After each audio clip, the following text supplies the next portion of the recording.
Assalamualaikum warahmatullahi wabarakatuh. Shalom, Om Swastiastu, Namo Buddhaya, salam kebajikan. Pada kesempatan kali ini, izinkan kami dari kelompok 6, kelas 64, 5D01, untuk mempresentasikan hasil kerja kelompok kami mengenai paragraf atau alinea dalam teks. Sebelumnya, kelompok kami beranggotakan 5 orang, yaitu ada saya Syifa Ramzia Rais dengan NIM 64221319. Dan saya Gita Agustin Nurjati dengan NIM 64221329.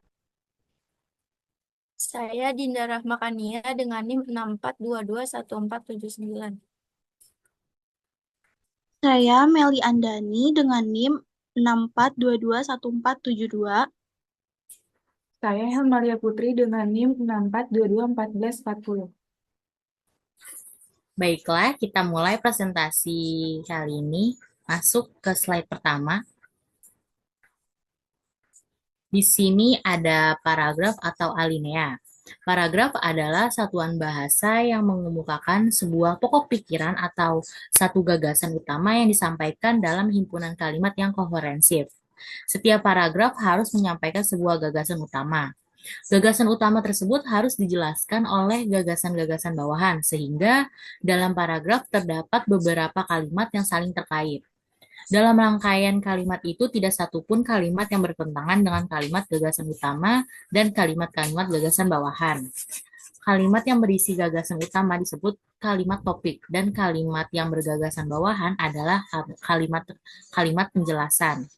Bahwasannya sebuah paragraf minimal terdiri dari 3 kalimat dalam penulisan karangan ilmiah. Dengan demikian dapat disimpulkan bahwa alinea atau paragraf ialah bagian dari wacana teks atau karangan yang di dalamnya tersusun dari beberapa kalimat yang saling berhubungan satu sama lain sehingga menjadi satu kesatuan yang utuh dan membentuk satu gagasan utama. Next.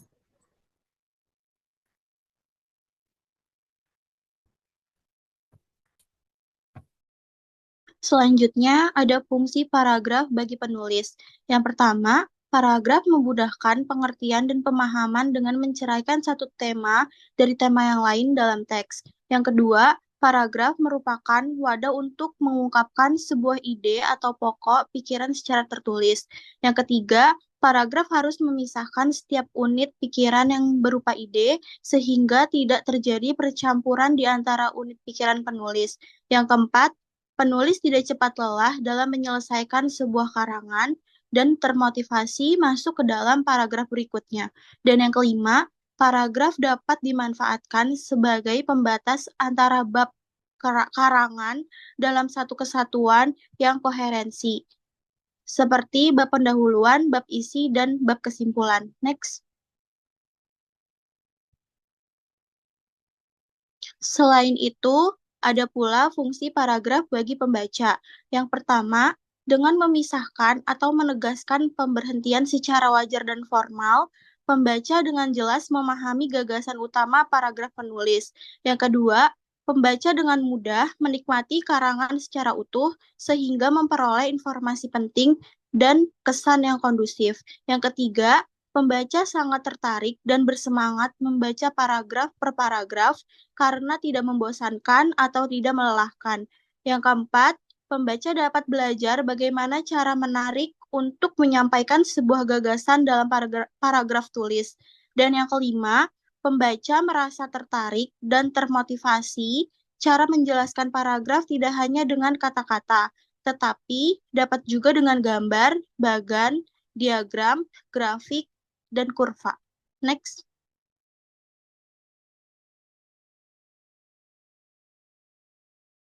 Nah, di sini ada persyaratan dari paragraf. Persyaratan paragraf yang baik dan benar yaitu yang pertama ada kesatuan yang kompak, yaitu semua kalimat harus mengemukakan satu tema yang jelas.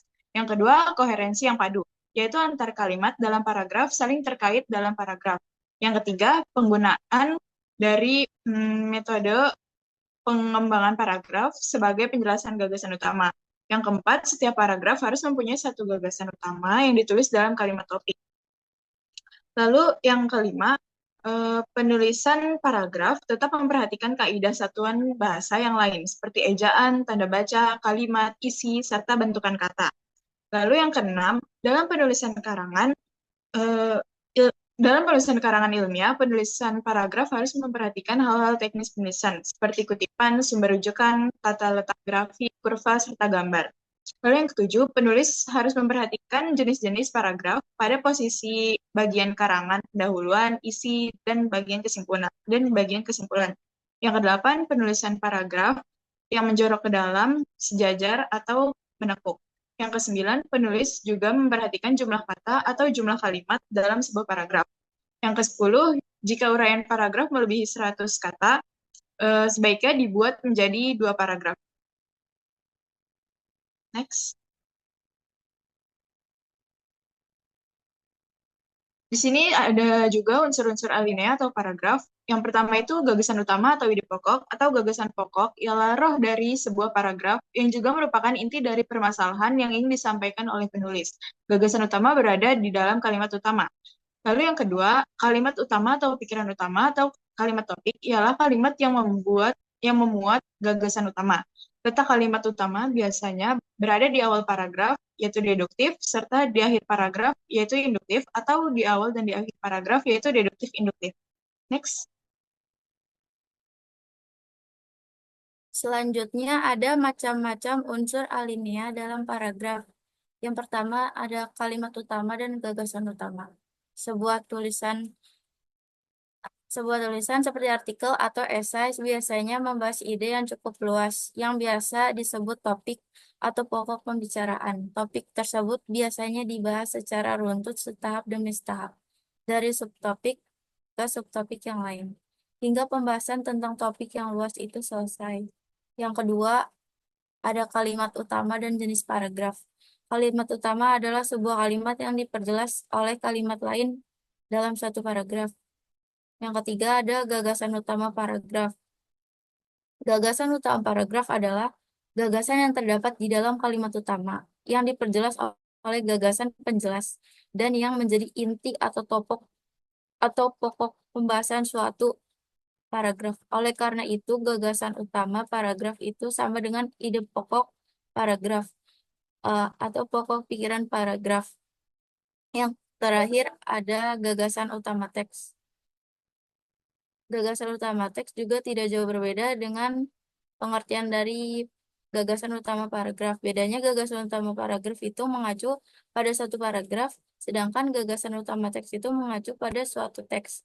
Jadi gagasan utama teks adalah topik atau hal pokok yang dibicarakan dalam sebuah teks atau pokok pembicaraan sebuah teks. Next.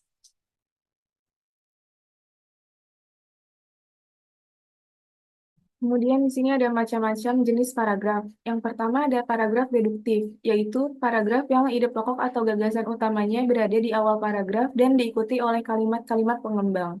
Yang kedua ada paragraf induktif, yaitu paragraf yang gagasan utamanya berada di akhir kalimat.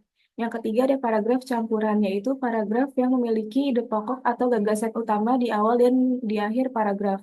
Yang keempat ada paragraf iteratif, yaitu paragraf yang gagasan utamanya terletak di tengah paragraf. Yang kelima ada paragraf deskripsi, yaitu paragraf yang menggambarkan suatu objek, orang, tempat, atau pengalaman dengan detail dan jelas. Yang keenam ada paragraf narasi, yaitu paragraf yang menceritakan suatu peristiwa atau kejadian secara kronologis, yaitu dari awal sampai akhir dengan alur yang jelas. Yang ketujuh ada paragraf eksposisi, yaitu paragraf yang berisi informasi tentang sesuatu yang benar terjadi dan bersifat ilmiah. Yang kedelapan ada paragraf argumentasi, yaitu paragraf yang berisi pendapat atau sikap disertai dengan alasan, contoh, dan bukti untuk meyakinkan pembaca. Sekian presentasi dari kelompok kami. Kurang lebihnya mohon maaf. Wassalamualaikum warahmatullahi wabarakatuh.